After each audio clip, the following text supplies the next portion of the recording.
Okay, welcome back. Today we're going to be making some sausage, and we're going to use oatmeal. Yes, oatmeal to make it. And you may be thinking, what kind of crazy thing is that? Well, this is actually a recipe that the military used when we were rationing things back in World War II to help feed the troops so that they could have protein and have a nutritious breakfast. And oatmeal is very good for you. So I'm going to show you how you can use some oatmeal to make some delicious breakfast sausage. So to start out with, I'm adding about 1.5 tablespoons of brown sugar into a pan that I'm heating over high heat. And the next thing that I'm going to add is about 3 tablespoons of soy sauce. Light on so you can see. And I'm just going to let that kind of come to a nice little boil here.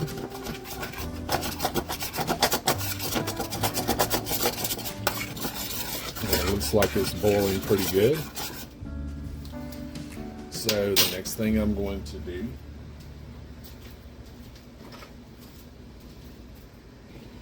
is add 1.5 cups of water. And this is what your mixture should look like. It should look like a dark, very heavy brewed tea at this point.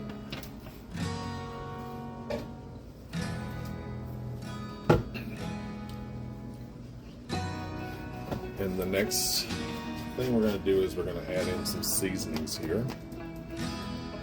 I'm going to add about 1 teaspoon of cayenne pepper. Now, if you don't like cayenne pepper or you don't like it a little hotter, leave it out. Or you can use less, it's up to you. A teaspoon of some onion powder.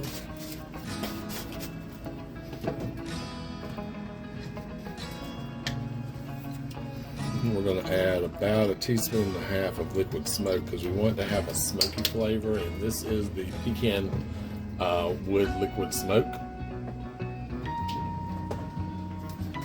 We'll add just a touch of garlic powder, about 1 teaspoon.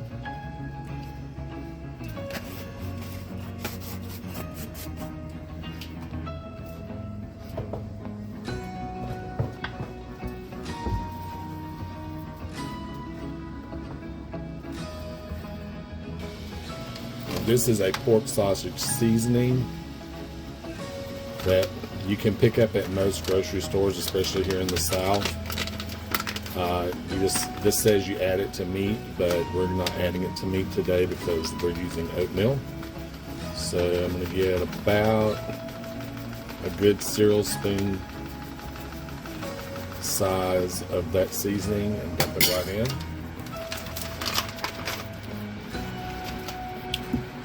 Add just a little bit of seasoned salt.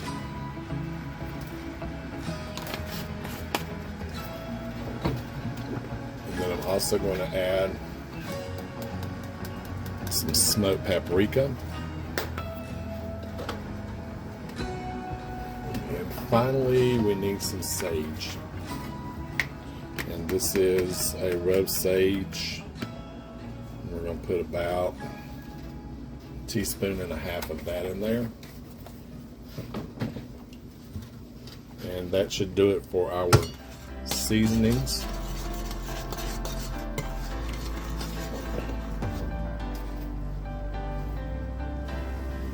Okay, so the next thing we're going to add is about 1 tablespoon or so of just chili sauce. That's going to give it a little bit of sweetness and another punch of flavor. And our final item we're adding before we add the oatmeal is about 1 tablespoon or so of peanut butter. Just regular creamy peanut butter. This is an all-natural peanut butter that I'm using.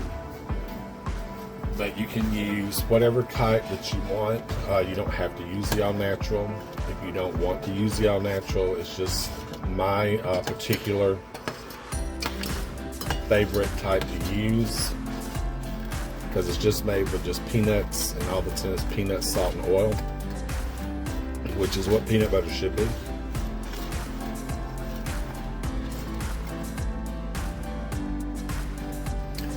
Okay, so I'm adding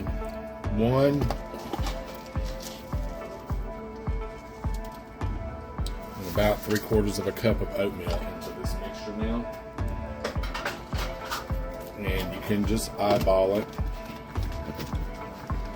And this is the part where you have to kind of pay attention, because we're going to stir all this in and you'll see it get thick real quick. You should be able to see it's going to be real thick. Smells really good, but you're going to have this really and we're going to cook this just like the regular oatmeal package would say. These are not the 1 minute oats, which I guess you could use those if you wanted to, but these are the regular oats, the steel cut oats that you would get. And you're just going to be doing a lot of stirring during this part right here, because we want the oats to actually cook. At the same time though, we don't want to have too much liquid in there, because we want this to set up in a dough form as it cools, and that's what we're looking to do. So I'm going to go ahead and finish cooking it off, doing exactly what I'm doing right now until I reach that consistency I'm looking for, and then I'll show you what that looks like. Okay, these have cooked down to about the consistency I'm looking for. It takes about 4 to 5 minutes, and there's one thing I forgot to add, and that is some coarse ground black pepper. I don't know how I forgot to add the pepper in, but that's what I did. So you'll see your liquid starts to become real creamy, and your oatmeal becomes, you see the oats have changed in dimension, so they don't look all, they're kind of a little flat-ended now instead of kind of standing up as they were before. So once we've got them where they're on like almost like a cookie dough consistency, go ahead and take it off the heat, and you want to let this completely cool. And you want it to look like the cold oatmeal that sits on your stove or whatever. Everyone's had that growing up or something. Their mom left the oatmeal on the stove for a while, or you put some oatmeal in the refrigerator and you got this big lump, this big thick lump. Well, that's what we're looking for with this. So you can put it in the fridge and cool it, or you can put it in your freezer if you want to quick cool it. I don't recommend trying to make patties out of it while it is warm, because they're not going to hold together. So let's let this congeal, and then I'll see you in a... So as you can see now, this is what we've got when we look at our sausage, and it is cooled, and you can see that it is very, very congealed, and that's exactly what we were looking for. So what we're going to do now is we're going to take these and make them into little patties, and you can make them into whatever size patty you want them to be. If you want them to be in a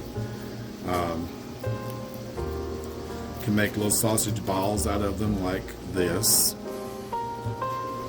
or if you don't want messy hands, you can take the inside ring of a mason jar. Now this is a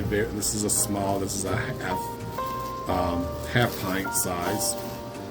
Take a piece of plastic wrap and just seal it right inside of there, and then you can just take your filling, scoop it in, and you can use this for making burgers too if it's something you want to do, or you can use tin foil, whatever you want to do.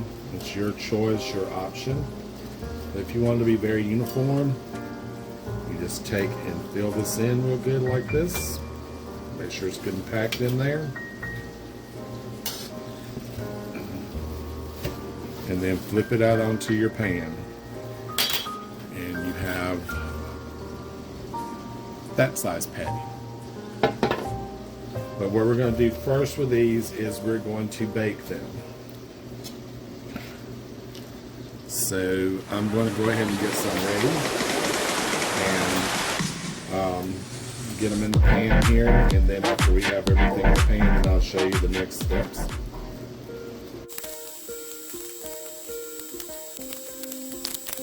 hands all cleaned up here, and this is what we have as our end result for the patties after we have put everything together. And I'm gonna bake these in our Ninja Foodie grill real quick, but if you don't have a quick cooking appliance like that, you can use your oven or you can use a toaster. If you don't want to bake them at all, you don't have to, but to me it just is easier to bake them off for about 20 minutes on about 375 degrees in a regular oven. And then once you do that, if you have a convection oven, you're probably going to go with 350, but for a normal oven, 375. Bake them for about 20 minutes and then flip them halfway through to make sure that they are holding together. And if they're not holding together, then don't flip them, just leave them in the pan, let them cook the 20 minutes.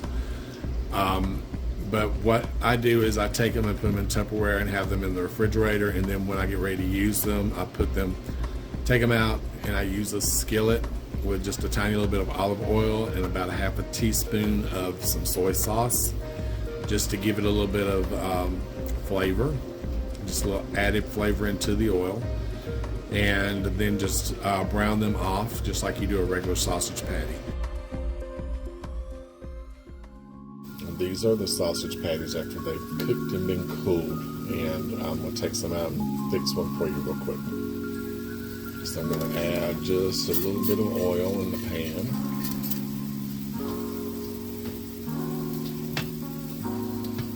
And just a touch.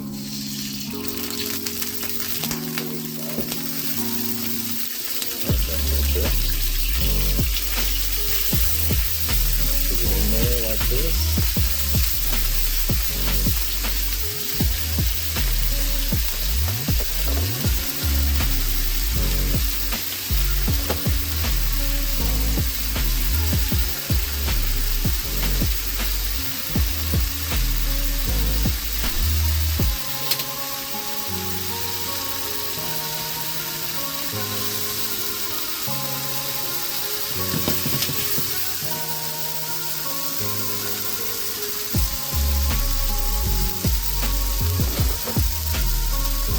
All we want to do is just heat it through.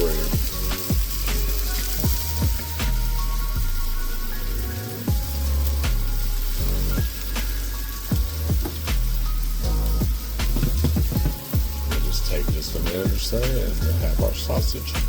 So I hope that you enjoyed this video, and I hope that if you did, that you'll like and subscribe. And I thank you for taking the time to watch it today. And let's make more recipes together. See you next time on Cooking with Roy. Bye for now.